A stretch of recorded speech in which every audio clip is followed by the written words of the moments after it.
Welcome to ZipRecruiter Presents Whatever Happened to Pizza at McDonald's, the investigative journalism program, or IJP, where I ask the question, Whatever happened to the pizza at McDonald's? Sponsored by ZipRecruiter. I'm your host, Brian Thompson. Last week, I discovered that a colleague of mine, the reporter George Lazarus of the Chicago Tribune, met an untimely and unexplained end shortly after reporting on the possibility that McDonald's may have been considering bringing back pizza at the turn of the 21st century. We know now that this did not come to pass, and the relative obscurity into which McDonald's pizza faded over the last 2 decades most likely contributed to the fact that this unexplained death passed without much comment or investigation. But as longtime listeners of this program are well aware, I have made it my life's mission to get to the bottom of why McDonald's stopped serving pizza. In the course of this quest, I have had brushes with a fair number of potentially dangerous situations. For example, I uncovered evidence that a family called the Pomeroys may carry some kind of genetic propensity toward violent homicide that may or may not be provoked by the proximity of pizza products. Also, when I visited the world's oldest still-operating McDonald's in Downey, California, I was forced to wait outside at its walk-up counter for several minutes, despite the fact that I had forgotten to apply sunscreen. But this thread in my investigation is the first in which I have discovered any harm befalling a fellow journalist, seemingly following the same trail as I. Make no mistake, I am undeterred in my dedication to uncovering the truth about McDonald's pizza, but I decided it would only be prudent to take some precautions before moving forward. I shall detail these prudent precautions after a brief message from our sponsor, ZipRecruiter. It is a predicament we all know too well. We are just about to set sail on our yachts to the Maldives for some much-needed rest and relaxation, but we have forgotten to hire a private chef. If we delay our trip to accommodate a lengthy process of posting help wanted ads to various private chef message boards, we will have to forfeit our VIP Gautier tickets. So, we send a servant to the nearest Bristol Farms with instructions to purchase enough prepackaged meals to sustain us over a 4-day weekend. But what if instead of posting help wanted ads ourselves, we instead paid ZipRecruiter to do it? Suddenly, our valuable time is freed, and we can focus on creating the perfect summer playlist while the team at ZipRecruiter finds us a private chef experienced with accommodating our special dietary needs.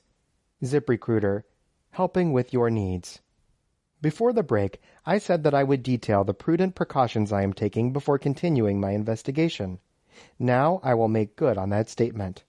No matter what kind of security measures I put in place, there is every possibility that my enemies will be able to circumvent them and brutally M-word me. Thankfully, a network of kind benefactors have banded together and formed something called the insurance industry, which awards cash payments in the event of just such unfortunate circumstances. As a person who is deceased, I would be unable to benefit directly from any such payments. But I believe it would be possible to choose an apprentice to inherit any monies earned from my untimely death.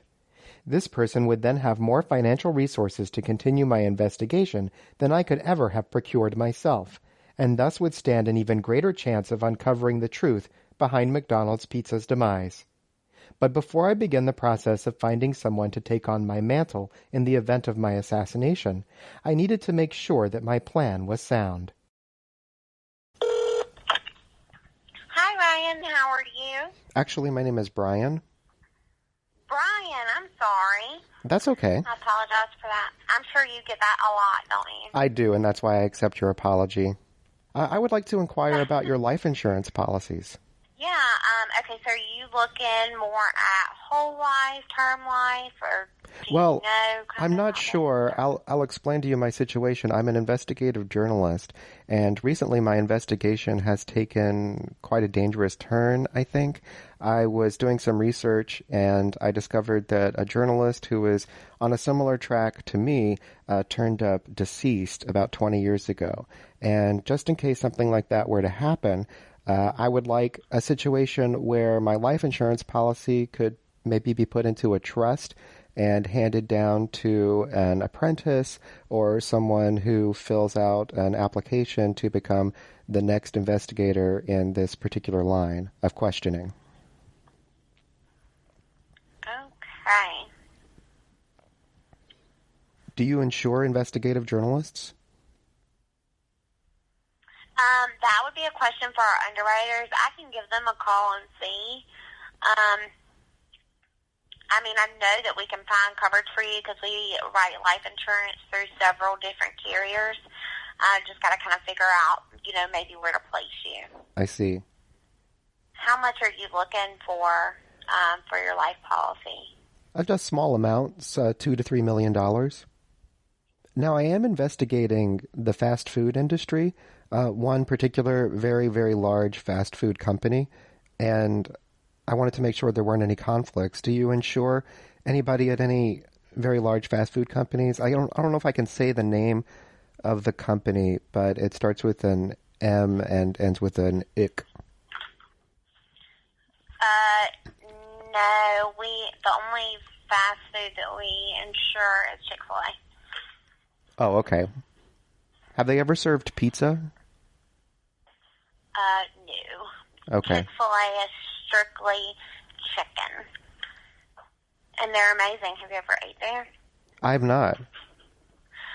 That is a really good suggestion. You need Chick-fil-A in your life. What's so good about their chicken, if you don't mind my asking? Oh, my gosh.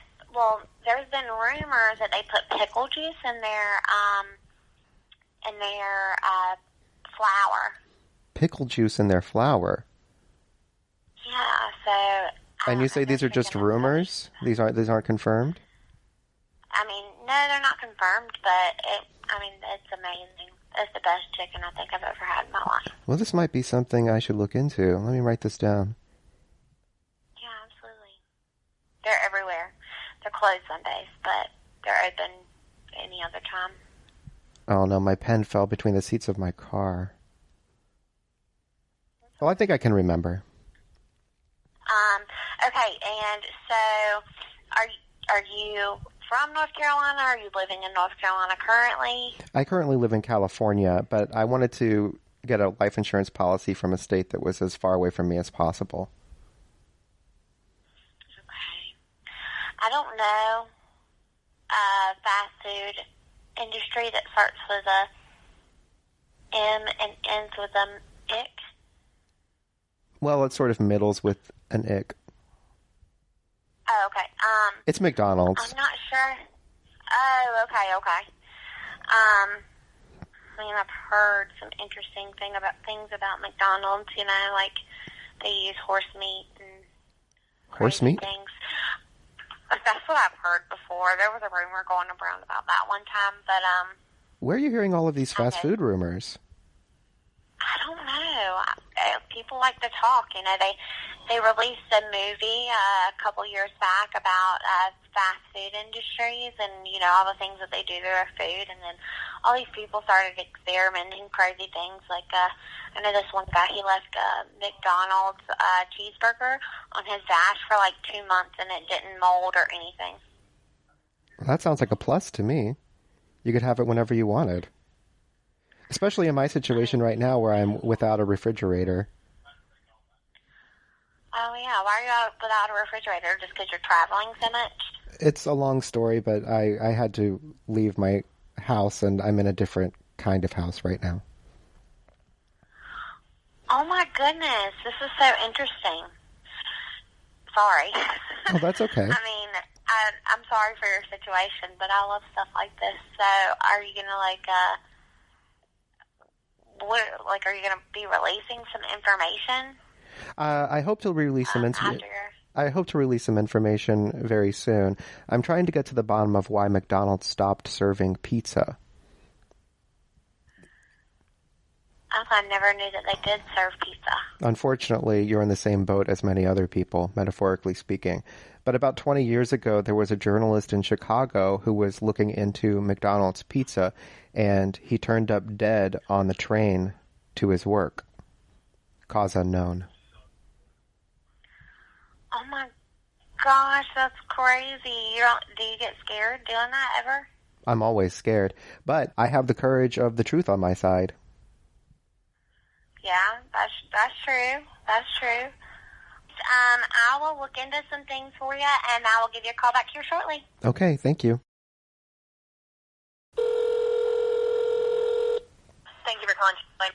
may I serve you? Hello, is this Chick-fil-A? Yeah.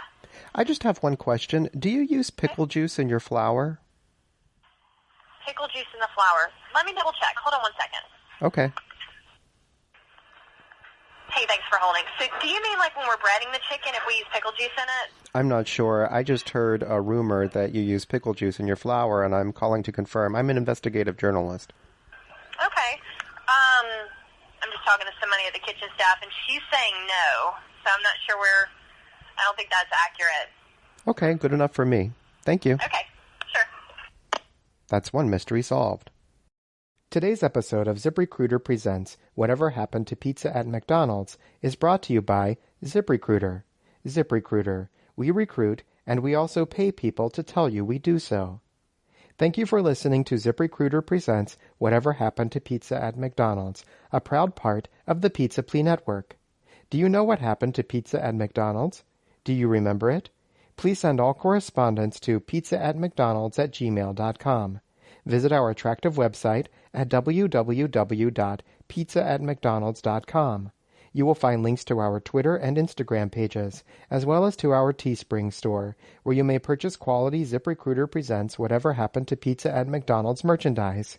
To provide financial support, visit patreon.com/pizzaatmcds, or to make a one-time donation, use our PayPal email address, pizzaatmcdonalds@gmail.com. I'm Brian Thompson.